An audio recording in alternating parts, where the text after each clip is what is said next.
Welcome to the Nickolas and Natali Show, where we chat with entrepreneurs, experts, and entertainers to help you live a more fulfilling life and take your business to the next level. Today, we're chatting with Nathan McCallum. Nathan McCallum is an Australian fitness blogger and sponsored athlete. Nathan is also known for his fashionable style and quality taste in music. He's built a diverse audience of over 1 million followers who share his mission to become better versions of themselves in all aspects of life. This is a special episode for me because I've been following Nathan and his content for nearly a decade. While doing research, I found the first time I liked one of his posts on Instagram, and it was on November 3rd, 2013.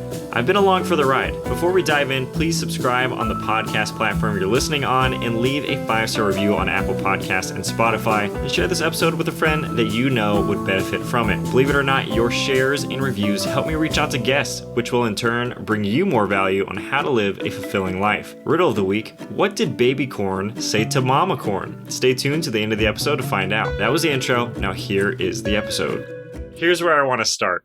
Before your social media journey began, you were working in the fashion industry, and from what I know, your mom is or was a fashion designer. How much did your mom influence your career in fashion, and what elements of her style do you incorporate into your own today? My mom taught fashion design. She wasn't a fashion designer, but she taught fashion design. Mum was amazing for, I've always liked things. I've always had my own style, and what I like, a lot of the time I couldn't find in stores. And so Mum was phenomenal at helping me just make things that I couldn't find. So I remember there was a fashion week a few years back where I was I really had in my mind, I wanted this cloak, this black wrapped around cloak thing I wanted. I was heading to New York for winter and couldn't find anything like that. So sat down with Mum, we dropped some pictures, and she helped design it. And still to this day, I get people tagging in the photos from that fashion week and being where did you get this from? We've got to get it. It's a one of one, Mama Bear. That's right. Can't be reproduced anywhere else. This is an original. Yeah, 100%.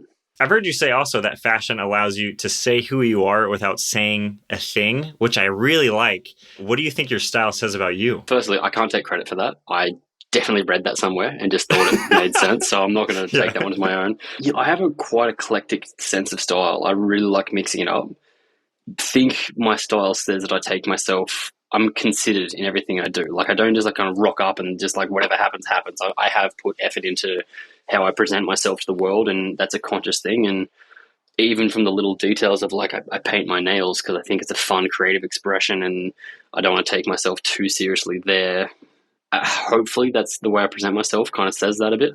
Intentionality is definitely shown. I mean, I've seen you speak on things of being well-groomed, for lack of better words, being well-kept, doing your own haircut and maintaining all of those things. I think being intentional shines through in that. Yeah, hopefully. I mean, I've always wanted to put the best foot forward in every situation. So if you're making an effort to present yourself, you've already taken one step in the right direction. Yeah, that's very true. Let's fast forward a little bit to the blog. You had a rockin' blog on Tumblr, the Bangarang blog. And back when you had long hair and the curled mustache combo, the blog reached about 50K subscribers in a time where having subscribers and followers was yet to be a thought. Yeah. And there was a man named Nick Wooster who reposted your blog a couple times. What did you learn about the internet from having Nick repost your blogs? I owe a lot to Nick. He's actually become a friend in later years, which is great. But he was just the alpha dog of menswear. He was a guy that he had a legitimate career in fashion as both a buyer and mover and shaker in that world. And he had his blog, and he reposted a few things of mine, and just seeing the response of reaching a newer audience that really gravitated to what his influence was, because influencer wasn't a term then either. There was no such thing. It was just you had influence on people, but it wasn't a term. Maybe blogger? Well, yeah, it was. That's what I used to call myself, a fashion blogger, first and foremost. And I still find it hard getting my head around the influencer term now. But it was a cool and eye-opening experience, and it also made me realize how subjective fashion can be. People can be pretty fickle in that space, and they'll definitely tell you if they don't like what you're doing. Yeah.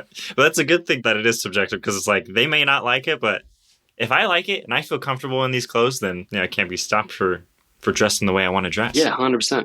100%. Nick seems he's had a lot of influence, since the word keeps coming up, but also I like that you touched on, like, he was kind of the guy, like the pinnacle person in men's fashion during that time. And what I found when I was doing research is you got to interact with him back and forth a little bit in the early stages, which I feel like at that point in time, super uncommon. It's like now there's this person that probably isn't in the same immediate circle, and now you get to communicate with them just because you enjoy the same things. Like that's pretty sweet. Yeah, I was really lucky in the early days of social media to actually use it to be social. Like that doesn't happen as much now. People have followings and they build things up based on like an internet personality that's not actually them. Whereas the early days, like one of my closest friends, actual closest friends I met through Tumblr. Wow. The first time I ever went to the States, he was there and I was like, hey man, I'm coming over here. Do you want to like get coffee or something? And now he's like, we speak every single day and he's one of my best mates. That's a cool thing that you probably don't get as much now. So reaching out to me was never something that it was like, oh, weird, because it was just a new space. And so it was interactive and, hey, I can connect with this person somehow here. It allowed me to build relationships and friendships, which probably opened up doors that wouldn't have otherwise been opened, which is really cool. That is cool. And I like the interactive part of that because not to say it's missing, but it's definitely not as emphasized today of collaborating to collaborate or like building a relationship because there's like mutual interest in a shared hobby. And I think that's cool. I think that's kind of like the name of the game. I think the podcast space, like what you're doing here is the next iteration of that, is these longer form conversations, often with strangers, but it allows you to build a connection with someone that you wouldn't necessarily have had before. I think that's a really cool thing, and that's where things have gone now. The sliding in the DMs and the cold messaging and side of things doesn't always work, which is hard because people do get a lot of messages every day. I try to open up everything I get, but it gets overwhelming at times. So I can understand how that gets missed. But when you're sort of first starting out in the space, I think it's super important to make those connections and respond to people and build an audience that you actually interact with, because you never know the opportunities that can come from that. And to your point about podcasting kind of being that space, earlier in my career, I tried to do like collaborations on short form content with people in a similar fashion. But I found like the relationship was harder to grow because in a podcast, you have a full, however long, hour or 45 minutes to just converse. Absolutely. And get to know people. It takes pressure off of like, we have to make this video so it performs. And also it allows people to like, walls are dropped and people get to have fun and be normal. So I think that's a good point. You get the best out of people too, because you're not trying to get those quick grabs. You're not getting like the little highlight reel. It means you get this full spectrum of like communication, and you can pick and choose the best bits to highlight it. But it means that there's not as much pressure to just be on 100% the whole way through, which I think is kind of cool. Like you're saying before, you're like, are you ready to roll? I'm like, oh, I'm always ready to roll, because I feel like that's the best way to like, you're going to get the most organic conversation that way. Amen. I want to ask you about this because we're talking about the early stages. You had a picture of your face go viral before like viral was really a big thing. So much so that there were people in Thailand putting your face on t-shirts and selling them. What did you make of this at the time that was happening? It was surreal. Yeah, looking back on it, it's actually weirder than I probably took it to be. I was like, oh yeah, that's happening. Like, I don't know, it's all new. Everything's crazy and weird. But looking back on it, being like, oh, like there was multiple companies profiting off my face. A photo I took with an iPhone, like in just like a bedroom somewhere. Like it was not a high quality photo. It wasn't a great image. It was just like a basic selfie that I'd taken to showcase my moustache at the time. And all of a sudden people putting it on t-shirts and wearing it around. I had several people like run up to me like in the street being like, look at this photo of you I saw. You're the guy. Yeah. You're the guy on the shirt. It's so crazy. When I saw that, I was just impressed in the fact that people were making t-shirts, but the other part I was impressed by is just how borderline random it is. Like you're saying, yes. It's like this photo just somehow took off in the internet blog space and people started putting it on shirts. It's bonkers. It also wasn't just one photo. There was one photo particularly that like really took off, and that was the big one. But then after a while, there was just my face became a thing because I had like this kind of iconic mustache. It's a great mustache. Yeah. Thank you. And I guess I have like kind of nose, like I've got a nose ring and I've got fairly heavy set eyebrows and I had an interesting hairstyle.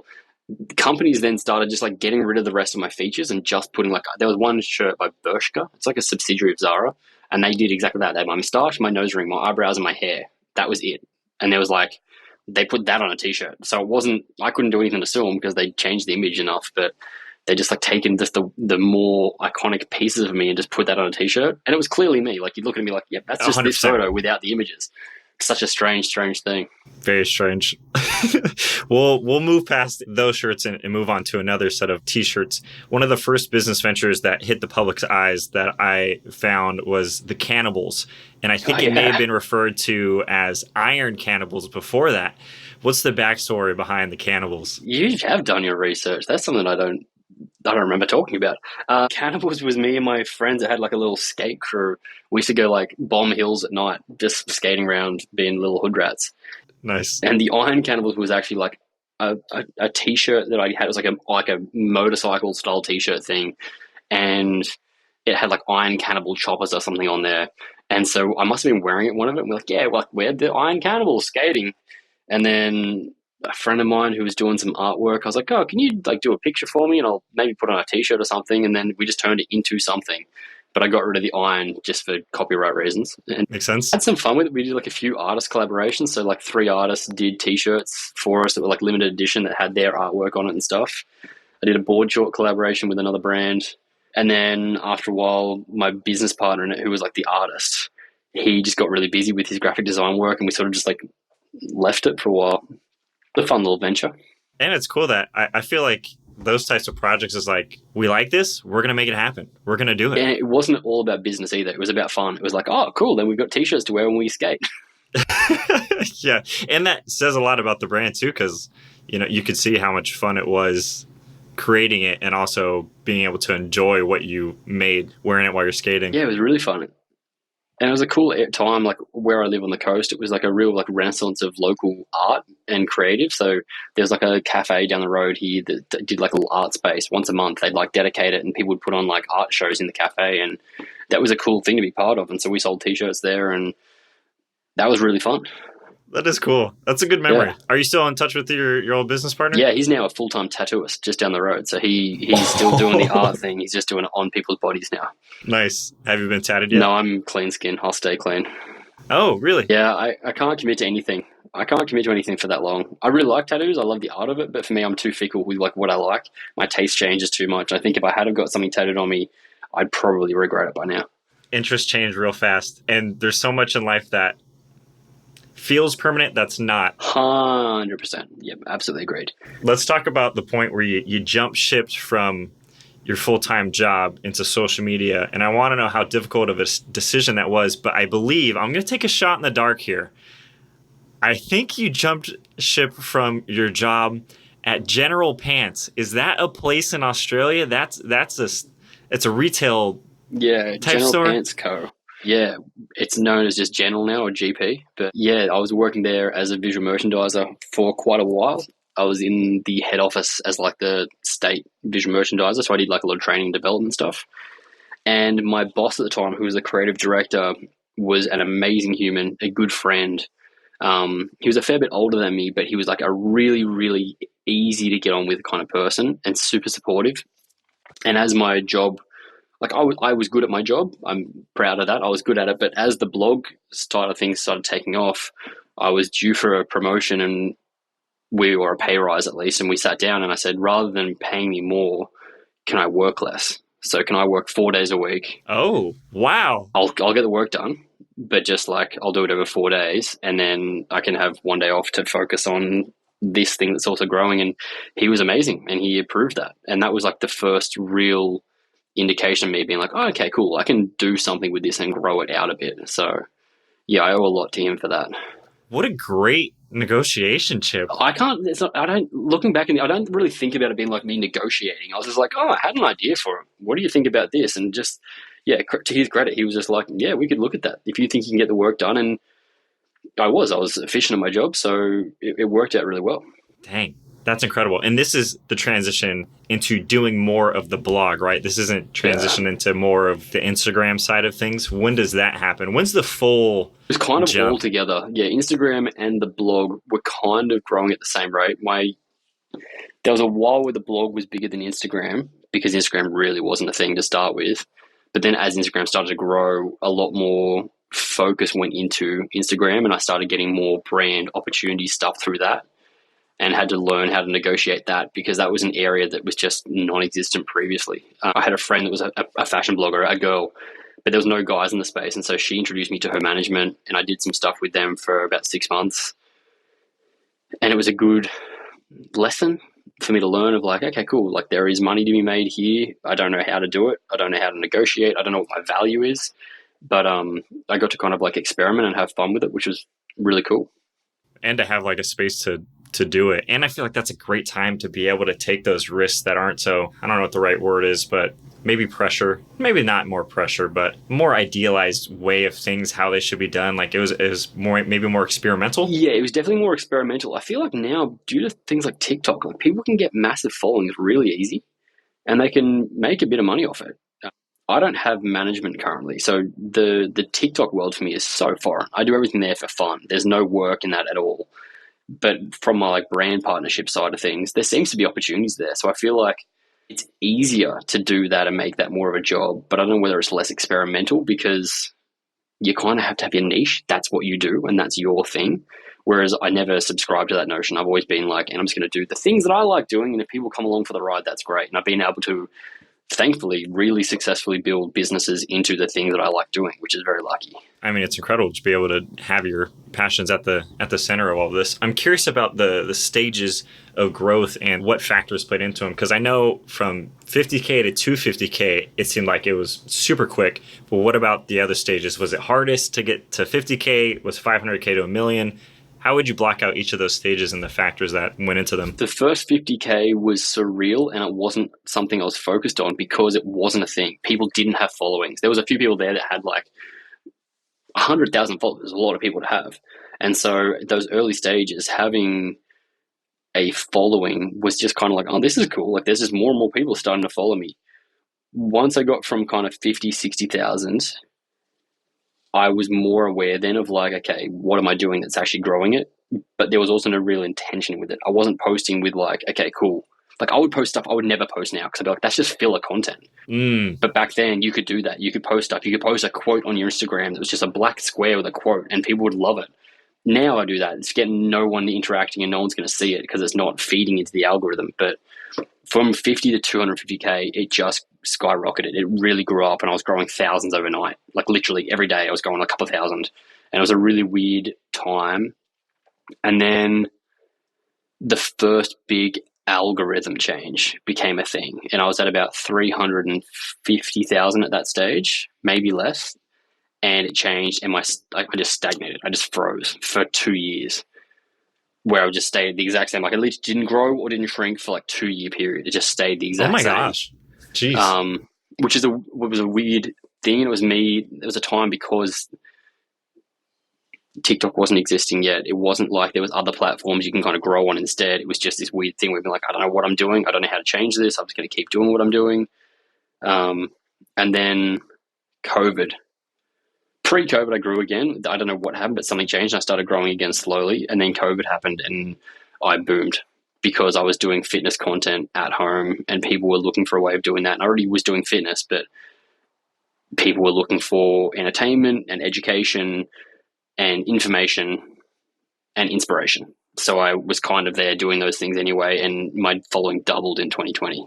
Why do you think it grew so fast from 50 to 250K? What was that window, the explosion window? I think it was social media was becoming, I think people were starting to get on the platforms more and were using it and were just like thirsty for more content and for more people to see. And I was doing the right thing at the right time. And I was very, very lucky that I had a few friends in the space that were doing the same sort of thing. So we were collaborating all the time and nice. I was traveling a lot. Travel really helped, being in like New York for Fashion Week. And then I was in Milan and then I was in Florence for like different things. People seeing you travel around and being at different times and with different people really helped. And there was more people online. More people were actively using social media and starting to take content creation more seriously. Yeah, I remember the first trip I did, like a content trip for a company called Kentucky. I don't know if you guys have that in the States or you're familiar with it. It's like a from 18 to 35-year-old travel company. So they put in these tours and you'd be like, we're going to do a full tour of New Zealand, or we're going to go to Australia, or there's a US road trip that you go across. And they essentially provide the travel and the flights and everything in that. And then you have like activities booked within it. They reached out to me to do a trip for Southeast Asia for a new upcoming tour they were booking. So my job was to go along. Yeah, it was so much fun. I took my best friend, who was my photographer at the time, and we just took photos of me doing all the fun stuff. But I remember being on those trips and being like, we're got to get more content. And people being like, what's content? What is content? Like, not understanding that term, and I've been like, oh, okay, cool. Like, what I do is still not something that people are aware of. But I feel like now everyone knows more content. Content is king. That word's thrown out way more. And I feel like at that time on that trip, I wonder if the looks were a little different in regards to like, if you filmed yourself somewhere, then I bet it's like, what do you, why are you making this thing? But when you film yourself now, I still think there's that look. People are like, what are you doing? But it's not as uncommon. 100%. I still have trouble filming myself in public. I'm very lucky because I've got a business now. I have a full-time videographer who has a setup. So when we're filming, it doesn't look like I'm just holding a phone filming myself, like doing a TikTok dance. It looks like an actual setup. And I still feel like insecure and uncomfortable doing that in public sometimes. But for some people, you just see them doing TikTok dances on the street and they just don't care. Like, because other people are doing it. That's like an easy thing for them to get away with. The world is changing. Yeah, what's your hesitancy in being that guy that's filming in public? I think I'm too old. I actually think I'm like, I think I'm outside. I just don't relate to it. Like, I don't consume that content. I don't relate to it. So I don't do anything that I wouldn't want to watch. Wow, that's great. That's a big thing for me. So one of my things when people ask me about, like, what would you reckon? I want to grow. I want to make my page. Like, how do I get more followers? And be like, make your page something that you want to follow. If you wouldn't follow your page, why would anyone else? So that's with how I kind of approach I keep referencing TikTok, but that just like short form content where it's very clickbaity. That's just not what I enjoy. I don't watch much of that, so I don't create it myself. And if that stops me reaching those audiences, well, that's probably not my audience anyway. Man, that's great advice. Would you even consume your own content? That's a hard look in the mirror, Nathan. I like that. It fully is, yeah. And so many people will be like, because it started having a conversation with my friend, and someone asked me this question. I was like, how do I tell them their page sucks? Like, actually, like this person there is just like, oh, I want to grow my fitness thing. How do I do it? And you look at their page, and every photo is a crappy iPhone photo in a mirror of their progress, and being like, well, you're not educating, you're not inspiring, you're not entertaining. You're just showing yourself in the same situation every time. Why do people want to follow that?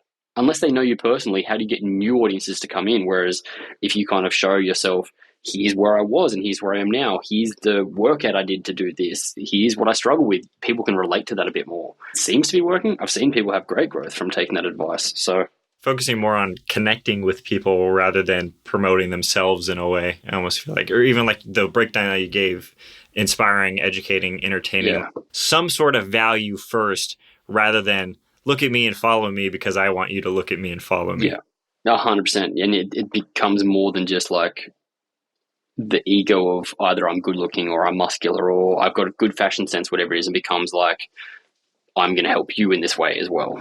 Hi friends, this is Nickolas, Natali, and every Friday I bring you a tasty episode to help you live a more fulfilling life and level up your business. If you're tuning in right now, consider this your sign to subscribe on the podcast platform you're listening on and leave a 5-star review on Apple Podcast or Spotify. If you leave a review, screenshot it and share it to your Instagram, tagging me at Nickolas Natali. I will reshare it and slide in your DMs with a big thank you. And that's not an innuendo. That is a sincere expression of gratitude. Send this episode to 2 of your friends that you think would enjoy this episode and make their day. All right, back to it. I love that. When I look at a decade-long journey in social media, I have to imagine there's been a time of doubt or questioning. And my question for you is, was there that time of doubt or questioning for you? And why did you not stop? What kept you going? Yeah. My most recent was like the end of 2021. I had like probably a 3-month period where I was just like, I'm not enjoying this. I'm creating, but why? Like, I'm just in the same rut. I'm doing the same thing. I wasn't getting the same response from audiences. I was really bummed out by the fact that the algorithm was dictating what I was posting and how I was posting. And that still gets frustrating, to be honest. But I looked at what I was creating and took it back and been like, what do I want to do? What do I'm passionate about? What do I like sharing? And started doing that more rather than doing what was going to be most successful. And I've enjoyed it more since then again. I have a passion to train. I have a passion for fashion. I have a passion for music. So like I was just like, cool, focus on the things that I like sharing and share those things. And the right people will come along for the journey. Sounded like almost like a recommitment to yourself too. My interests are still involved in this process too, even if I am providing value first, or if the algorithm's sucking up all of my content, there's still a part of me being out there and almost finding that part maybe. Yeah, for sure. Yeah, because you've got more integrity in the actual content you're creating there, and there's more like genuine people. People can tell when you're genuine about something. You can see when someone's passionate about what they're sharing versus when they're just going through the motions. I find that with the people I follow. The people I follow are all people that I'm like, oh, cool, they clearly like what they're doing, and that shows, and that energy is transferable. So I should do the same. I mean, I can see it in your party people greeting. People know. People know when that party people is there. Yeah, people get that energy. I like it. Having said that, you've been doing this consistently for over a decade. You've been self-taught with the majority of, like almost all of these processes. You're self-taught with editing, photography, filming, gymnastics, the flips and all of those things. I'm curious as to what your process looks like now to create the consistent content. Because I know you talked about you have a full-time videographer now. What's it look like? We plan it on Sundays, executing during the week, or how's it look? What's the breakdown? No, I'm not great at planning. I'm okay at I'm really good at like thinking of stuff and conceptualizing. The actual structure of it is something that I'm really lacking, and I'm very lucky that my photographer is also one of my best friends, and he's like kind of the same. He's pretty reactive, so we'll go, oh cool, let's focus on this week, and we'll do this, and then we'll bank it up. But for the most part, no, I don't have too much structure, and that's something I could definitely work on, and I'll probably have to work on going forwards, just because I do have quite a fair bit going on in different projects. But for the most part, I'm just kind of like, I wing it. I just do what I want to do when I want to do it, because I find I'm most passionate about it like in the moment. Whereas and this is when I sit down at a computer and do that. If I don't feel like doing it, I'm not going to do it. So I'm better off just being like, cool, we'll do the thing I want to do now, and then come and do that when you feel like it, because I'll be more productive that way. That's just what works for me. And more inspired. Yeah, 100%. Yeah, if I film a thing and I think it's really cool, great, I'll go edit that straight away, because I want to get that done and it's fun. Whereas there's other times, like 2 or 3 weeks ago, I just didn't film for a week because I was like, I don't feel like it today. I just want to train and do the things I want to do. And that's okay. Like, I think that works better, because when I do film, I'm more excited about it that way.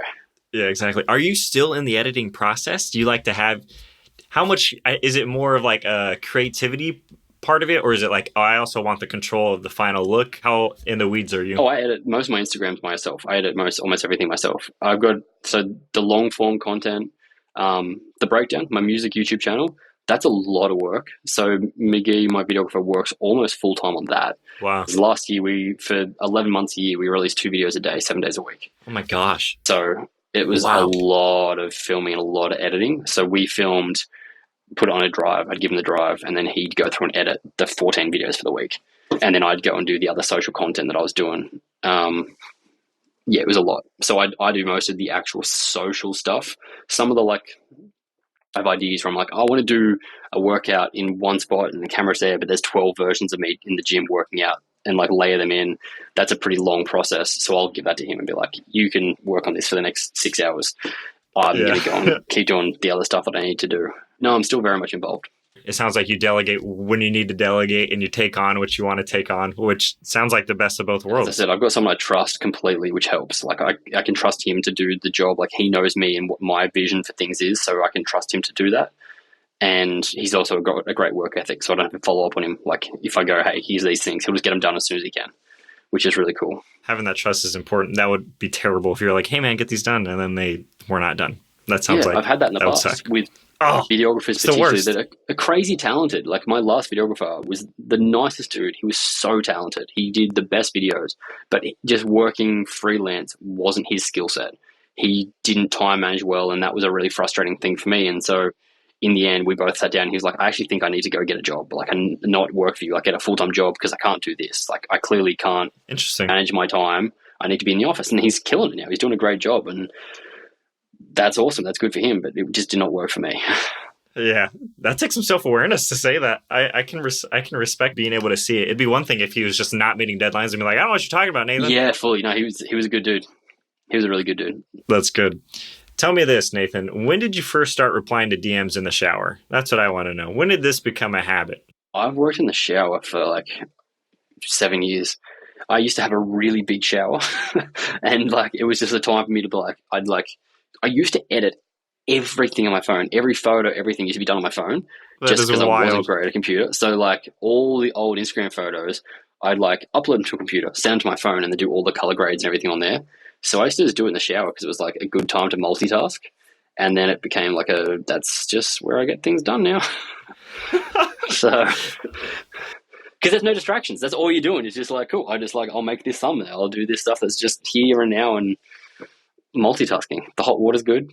Yeah. They do say people have better ideas in the shower because of something to do with 100%. how the water hits your skin. And I also imagine there's a little bit of like time constraints too, because you're not going to take an hour-long shower. But if you're like, I need to edit surprised. 5 Sometimes photos. I get real distracted, and then it becomes way too long. I've been way too caught up in what I'm doing. Get out caught. It's like, why did that take so long? I made this. I'm working. yeah, fully. There's a whole blog called like Shower Thoughts. I don't know if you've seen that before. Oh, mm-hmm. It's so good. Some of them are crazy. So you're like, that is a weird thought to have, and now I'm thinking about that. I like that. It's a cool concept. Yeah, those are cool. Those are fun to read through because they're always so true. Yeah, that's exactly relatable.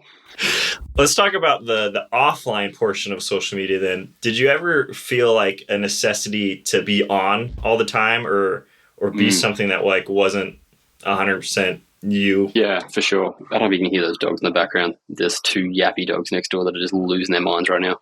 They're excited for us. Go boys, you're doing great. Yeah.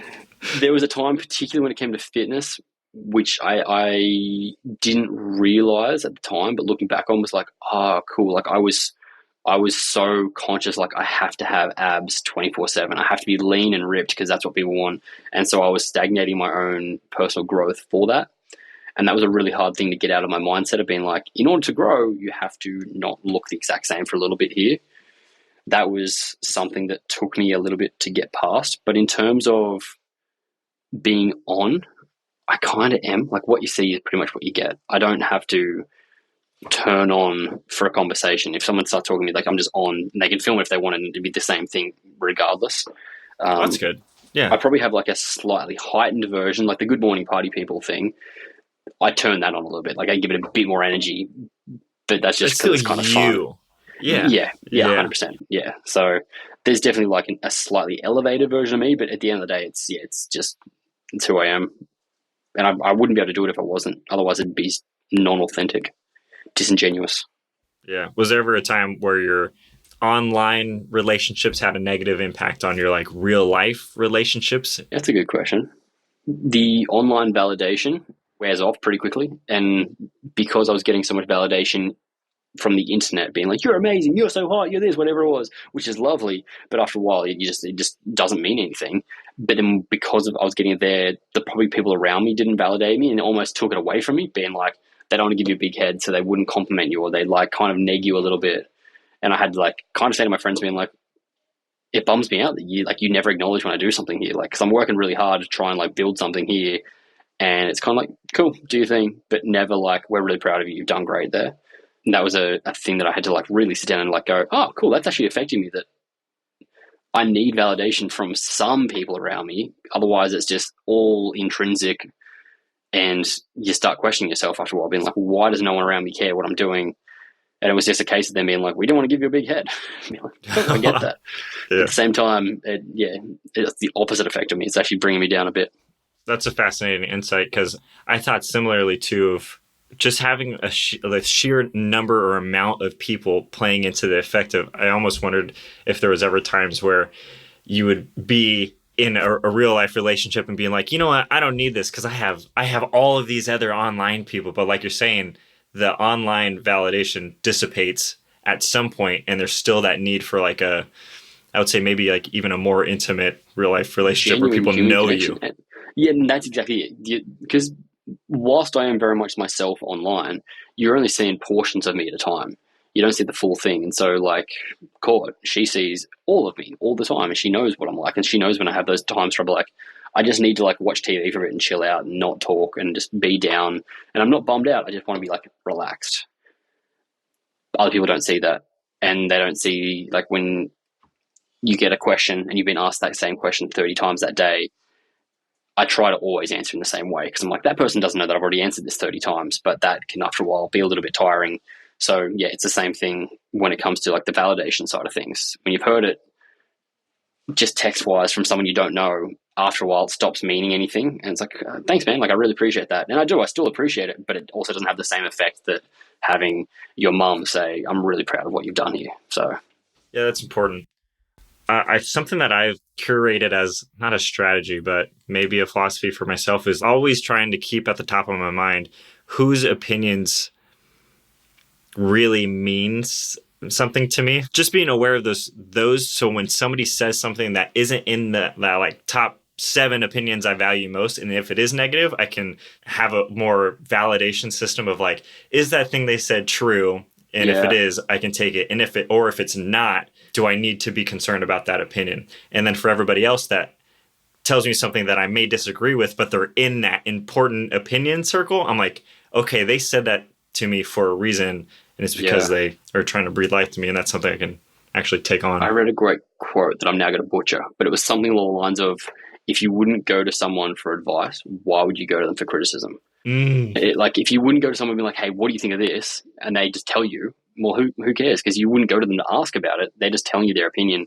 And that was something that when I read, I was like, oh, that's a cool little thing there that, yeah, great. I'm going to go to those people. And if they tell me something, I go, cool, I should take that in.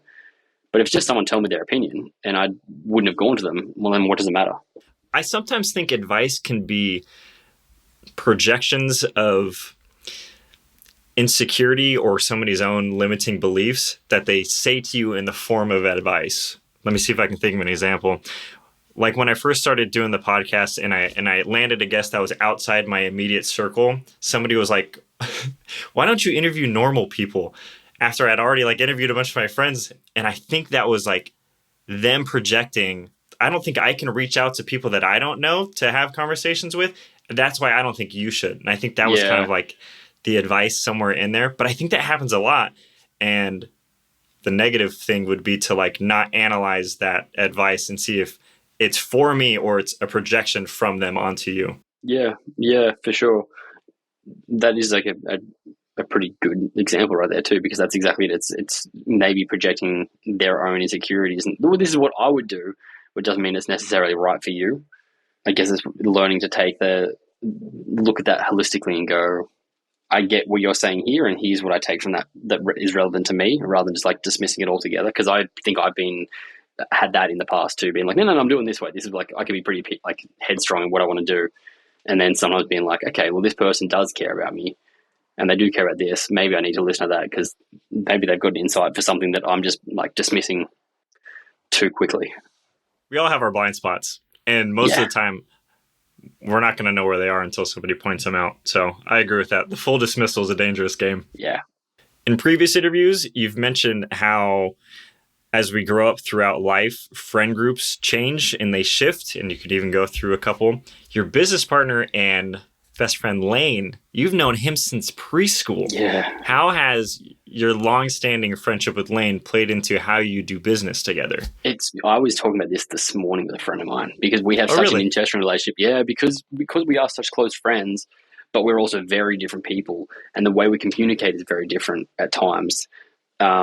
We've had to learn what to take seriously from one another and how to communicate with each other. And there's at times, like via text, he can be taken the wrong way so easily, and he doesn't mean it. It's just the way he texts, and there's no context to it. And so I've learned being like, we need to have a conversation. We just need to talk about it. I can't text him because it will not alleviate any issues. But that took a long time to get towards that, being like, okay, cool. It's not actually a problem here. It's just like, that's the way we communicate. I'm a very confrontational person. If I have a problem, I'll tell you I have a problem and I'll like fix it. That's just like the way I am. I'm like, here's the thing, here's what we do, we need to fix it. He's not that person. He'll like wait a while and build on it and ruminate on what he wants to do. And then eventually maybe then he'll talk about it, but he's been sitting on it for ages and building on it. So I think learning about communication styles, that's been a really good one for us. And also learning to put the friendship first. That was a big thing for us at times where we're like, okay, like running a business can be frustrating and there can be hard times, but first and foremost, we're friends. So we have to like make sure that doesn't suffer from it. I can definitely see how that plays into a factor. And I think it's important to prioritize the friendship first because it's not going to end up in such a catastrophic disagreement to where you lose both. Yeah, fully. If you lose the business, you'd want to have your homie. That's exactly it. Yeah. I'd rather lose the business than lose the friend and the business. Because if you lose the friend, you're going to lose the business at the same time. So it's something there that we've talked about before as well, being like, if there's ever a point where it's not, funds are not the right word, but it's not like worth it, have that conversation, say, my heart's not in it now, I'd rather step away so we can focus on being friends first and foremost. I think having quite a few other areas for me to explore has helped as well, in that not entirely invest in that one thing. So whereas we might butt heads a little bit on some things, because it's not my sole focus, I can kind of give in and let him have his side of things sometimes, and vice versa. It says more of him that he lets me take control of some things because that's his full-time job. That's what he does. So for him to give up any control of that, it's probably more a reflection on him being a big person than it is on me. But that's, again, just one of the things we had to learn over time. That is nice. I'm picturing him texting you like, we need to talk, period. And it's not a bad thing. You know, it's just... It's not even that. It's just be like, yeah, I don't even have examples of it. But yeah, it was just like, I'd be like, that's so passive aggressive. He'll write private thing. He's like, I was genuinely proud of you. I was like saying like you did a great thing. And I'd be like, well, you shared it like this. And that's how I took it. Yeah. That's funny. In line with making the relationship the priority, a fascinating story was hearing that you ran paid advertising for a while and then you stopped the campaigns because people were seeing the same ads over and over again. And you said you wanted your brand to be about relationships and results. How do you go about keeping the relationships, and I'm talking outside of lane now, I'm talking maybe to customer, relationships with customers at the center of your business, and why is that so important to you? The fitness industry is a very shallow, fake space, and there's a lot of quick results out there. And I've just seen too many people get burnt by that, about the quick fixes and the misinformation. And one of the things we do with Milestone is try to make sure we're like educating. I'd rather have people work with us for a year and then be like, I know everything now, I don't need to work with you anymore. That's a huge win for us because we've now genuinely helped someone to be better in their life. The hardest part is probably getting that trust from people that are new, because they're so used to being sold to by people who just like quick fix, do what I say, don't ask questions. Whereas we want to have people ask questions. We want them to grow and trust that we want the best thing for them. It's about taking the time and being there for those people. I'm really bad at using Facebook, which is probably like definitely something I need to work on. Is like we have a Facebook community that's amazing, and it's so good that I don't need to be present in that anymore because the people in there help each other out. And Lane's still very, very good on that. He'll get on and help out with questions, but I'll like forget to open Facebook for a week. And again, I'm like, oh my God, there's so many messages here I need to get back to or do something with. But what we've built is something that people now will help each other out. We've got clients that have been with us for 5-6 years that now go, oh, cool, you got a question on this. This is what I did, or this is what Lane, or this is what Nate would do. And it's so cool and like really like nice to get on there and be like, that is what I would do. That's, you guys know us. That's really cool. So it's almost like compounding growth with the relationships too. Like you make an impact in somebody's life and now that person is making an impact in other people's lives. So it's like the relationships and the results are almost as hand in hand. Yeah, it's an accidental pyramid scheme. That's in the best way possible. That's going to be the headline. Nathan's new latest pyramid scheme. Yeah, fully. But yeah, it's a really cool thing there. And when we've got people who come on board, it's always an interesting thing as well, because Lane's also the point of contact for most people when they come on board. Like he's the person they go speak to, they write the programs. And it's always interesting hearing people come in like, hey, Nath, just join up for this. And he'll be like, hey, not Nath, Lane, we both run together, but this is the thing there. And there's a little bit of guilt sometimes too for me being like, oh, I don't have time to be that person that's on one-on-one with everyone all the time. But it's cool that we built this thing now that isn't reliant on just one person. So that is good. Yeah, there's only one of you and there's only so many hours in the day for you to be one-on-one. I totally get that. Yeah, and I run out of those as is. Mm-hmm. Let's talk about the physical gym that you guys are getting off the ground. I thought it was really cool how you leaned on your partners in the business relationships you've made to bring it to life. JBL speakers, I believe there's an advertising piece on the wall that like contributes to the rent each month. Yeah. Talk me through how this vision, you went from having this vision for this physical gym to working out deals with your partners to bring it to life. Lane and I had always talked about potentially having a gym at some point. Just we used to film out of this gym that he worked at, and they were really good. They were great with us filming. They also got a ton of business from people seeing us work out there. People go, oh, it's a great gym, we'll go train there. But during COVID, when everything shut down, we decided we'd build a little garage set up because we wanted somewhere to train and film and do content out of. And a company called Gym and Fitness had actually reached out to me about doing something for them. And so I messaged him. I was like, hey, just seeing if you guys are still interested. We want to get this. Want a few points in the right direction. They're like, oh, we're happy to give you a discount to help you set that up. And I was like, cool, well, I'm happy to do like a little like YouTube story of building the gym and what that looks like. And they were super, super happy with the content and what it led to. And they got a lot of sales from it as well. So after a few months, when things started to open back up in Australia, we decided we'd look at actual spaces and see what the rent was going to be and if it was feasible to afford that. And I spoke to them and said, look, here's where we're at. We're really enjoying this. We want to grow it more. Do you have recommendations of stuff? What would you recommend putting in? And they sat down with them and they said, look, if you want to do it, we're happy to provide your gym with the stuff and you keep it all with us and help create content. So for all the pieces, we can then use the content. Whenever you film on one of our pieces, we can use that for our socials and whatever they need to do. And it was just like a win-win for both parties. And so they've been amazing. We've been working with them now for 3 years, and we're currently in talks about what the next stage of that actually looks like. But it just was such a no-brainer. It was a win-win for both of us. I was, as you said, I've got a wall in the gym that was a free wall that was like, we could put some cool branding on that. I have been sponsored by Ghost now for a couple of years. And so I was like, if you guys want that wall, like you can have that. And we can then use that to then pay the rent. So that worked really, really well. And they've contributed. And it's a cool thing because it means that whenever we've got people come visit and stuff, they're getting this clear advertising in the background of all these shots. And it's a good way to shoot in front of. And again, it's meant both parties kind of benefit from it, which is cool. When I was reading about that, I was like, it's ideal. You have the vision for this gym. You always wanted a gym, and now you have like the relationships to put it together. Because I think most of the time when I think of creating a gym from the ground up, it's like, okay, you need a huge down payment to get all these equipment and all this stuff, and it's all money straight out of pocket. But when you lean on people you're already working with, it seems like you're able to build it so much faster. Yeah, we were. I was very, very lucky to have good brand partners that I've been working with for a while that trusted me to be not just looking for a quick fix, a handout from them, to also create something a bit longer term. So JBL was amazing. They were like super helpful in helping set up the space and building a studio in there and stuff so we can then create content for them in turn. And it worked really well. That is cool. I mean, you needed good speakers to blast the heavy metal. I mean, you can't skip that on those. Yeah, I don't have to wear headphones when I train anymore. It's just pumping through my own gym. It's the best. That is amazing. Let's switch gears into self-help. You're not a fan of self-help. David Goggins, get him out of here. Jocko, not today. Not for me.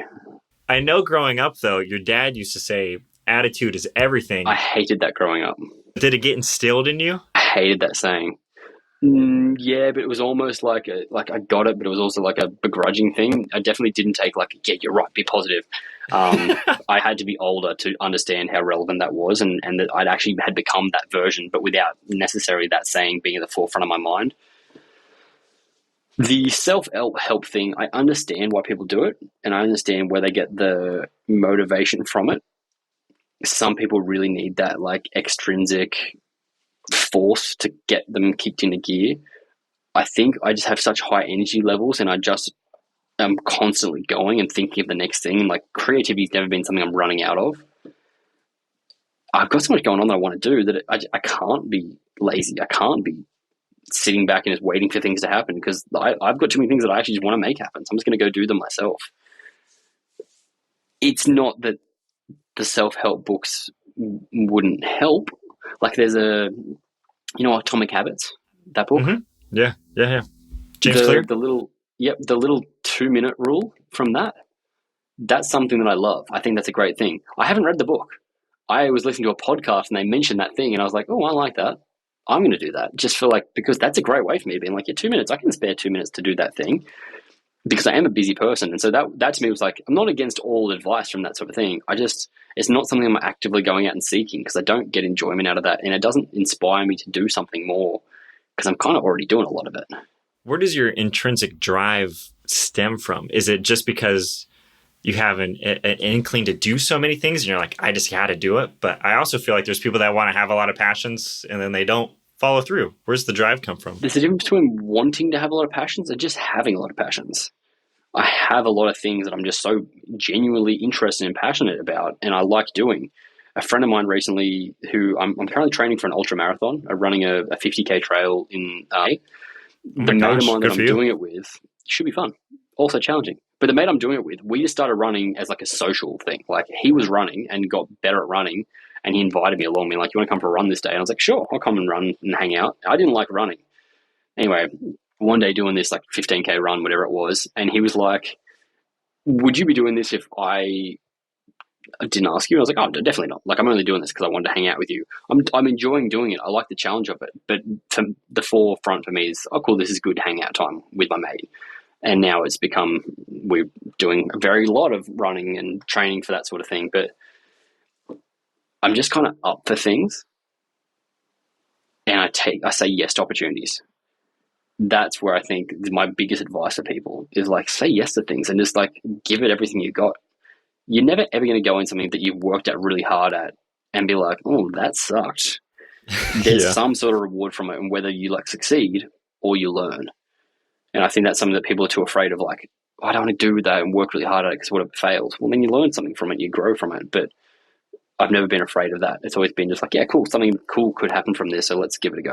A quote that's helped me with that, because I've fallen into that mindset of like, I don't want to do that if that's going to be a lot of work and I'm going to fall short, is no work is done in vain. That has helped me so much, because if it does work out, if it doesn't, like you're saying, I'm going to get some value from this, whether it's how do I do it better the next time, or even if it is just the knowledge of like, maybe don't say yes to that one, say yes to this other opportunity. Yeah. I got a friend that's going through like a relationship drama right now, and he's talking about that, about, I don't know if I want to put in 6 months of work if it's not going to work out. I'm like, well, it's 6 months of work, but you might grow as a person from that. Whether the relationship works out, you might still get something from that you can then take into your next relationship. It's all about the attitude in which you go at it. Glass half full really makes a huge difference.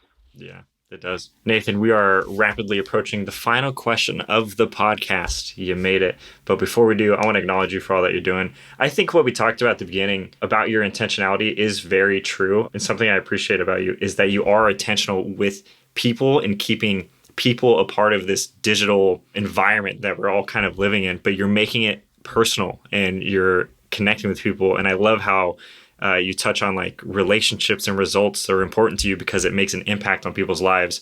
So I appreciate the hard work that you put into everything, and also how intentional you are with all of those things. Thanks, man. I appreciate that. You're welcome. The final question of the podcast is, what does it mean to live a fulfilling life? I feel like I'm living a fulfilling life now. Court and I were talking about this, about people who they're always looking for that next thing they want to be doing. Oh, I think I'd want to move here because this would solve this problem. Or if I wasn't doing this job, I'd be this and I'd be happy for that. I think learning how to be where you are, being present in the moment and appreciating it is such an important thing. It doesn't mean that you don't want to grow or you don't want change at some point, but learning how to truly be where you are and make the best of where you're at is going to allow you to have more opportunities in the future. Where I see too many people who are just being like, man, if I just hustle for a little bit and then I get these followers and this will change, or if I just move to this place, this will change. If I just do this job and this will change, rather than being like, well, I'm doing this right now, so let's just do this and be really good at it. And then it might grow to this. And this might open up this opportunity down the track. So for me, the fulfilling life is about just where you're at, be there. Being present. I love that. Yeah. I always think be present sounds so like mindful and a bit hippie, but it's hard, true. It's hard. Yeah, and that's the thing. It can be really hard to just like fully be where you are. The distractions make it difficult. And like you're saying, the aspirations that you're calming your head, slowing down all those thoughts, all of those things play into it. But I think the moments that I find myself fully present are the ones where I am probably the most fulfilled, because I can have the awareness that I'm actually alive rather than thinking of tomorrow. How do you go with comparison to others in a similar situation? Is that something that you struggle with at all? I don't. I'm the type of person that celebrates my friends' successes. I've never been the person that's like, oh man, if they got that, that means I can't have it. I'm like stoked when people accomplish other goals. I'm happy for them. I don't think it falls prey to what I can do. Yeah, okay. Because that's a great thing for you to have. I think a lot of people, particularly in the age of social media where everyone's showing a highlight reel of what they're doing, there's this constant comparison and constant like, oh man, I want to be doing that, or why is this person doing that, or I should be doing that, or this is where I could be. Comparison is a thief of joy. That's another quote that I did not make up, but I really like. Yeah. And it's so true. People are so busy focusing on what other people are doing. They're not focused on what they're doing, where they're at, and enjoying that. They're like, I want to be doing this because that person is doing it. That's a really interesting one that I see a lot of people struggling with now is they're so busy focusing on other people, they're not noticing themselves. I think if I were to struggle in that area, I think there's two things. I think there's a difference between jealousy and envy, and I think this is what I know. I think jealousy is when you see somebody that has, like, let's say they accomplished something, and you're like, they did that thing. I wish they didn't have that thing, and I had that thing. So they can't have it, and only I can have it. And I think envy is when they have that thing, and you're like, they have that thing, but I also want that thing. So they can have it, and I can also have it. I think when I do get negative and get into like a non-healthy version of myself, it's in the envy space of like, you have it and I can have it, but I want it because you also have it. Something like that. I don't know why, but I see them as being the opposite. I think it's like the 7 deadly sins. Envy is one of those deadly sins. Jealousy is not. So I see it as like envy. I mean, maybe that's just why I see that as being like the worst one. But exactly what you're saying, but I just would flip those two terms around in my head of being like, I'm jealous of them, but like also that means I can succeed and I'm just like a bit jealous of that. Whereas if you're like envy, it seems like a more like, I don't know, bitter emotion for some reason. Yeah, maybe I crisscrossed them, but I agree. I think the sentiment is there. Yeah, the sentiment is exactly right. Yeah, for sure. And that's on you as well. Like that's a cool thing. You have the power to like of what you do with that feeling, what you choose to make with it is on you, and that's a kind of cool thing. It's empowering. I also think when I do find myself comparing, something that gets me out of it is saying, they have this thing. Is that even what I wanted? Like, is that something I want? Or am I just like, oh, I wish I had it because they have it suddenly now. And it's like not even my goal. They're like a pro basketball player. And I'm like, oh, man. And I'm like, did I want to go pro in basketball? Was that something I even wanted? Yeah. I think that changes things for me too. Yeah, for sure. It's the perspective, right? Like looking at what you actually want versus what you just kind of aspire towards. There's a lot of inputs online that fall into that. But Nathan, tell me, where can people connect with you? Where can people say hello? Where do you want them to reach you? Instagram's pretty easy, at Nathan. We've got Milestone Strength, which is my coaching, which, yeah, if you're looking to become a fitter, stronger, healthier version of yourself, that's where we do everything there, at Milestone Strength. I'm everywhere. I'm on all the social platforms in different variations, but just Nathan's the easiest one to find because it's one word and you can find everything else from there. Awesome. All those links will be in the show notes. Go say hello to Nathan. He responds to all the DMs while he's in the shower. You might catch him nude, so all the more reason to say hello. Nathan, thanks for being on the show. I'm not sending any photos, but I'll definitely send text. Thanks for being on. Bye. Thanks, man. That was the episode. You just listened to it. Nathan McCallum dropping knowledge bombs. Would you follow your Instagram account? Be honest. Don't forget to leave a 5-star review on Apple Podcasts and Spotify. Share this episode with a friend that you admire most. And don't forget to subscribe wherever you're listening. It'll take 5 seconds and is a wonderful use of your screen time. The real reason you're still here. You want to know the answer to the riddle of the week. What did baby corn say to mama corn? Where's popcorn? Get it? Popcorn? I mean popcorn. Thank you for tuning in. I'll see you next Friday at 6 a.m. Be kind, be strong, be disciplined. Goodbye. Bye.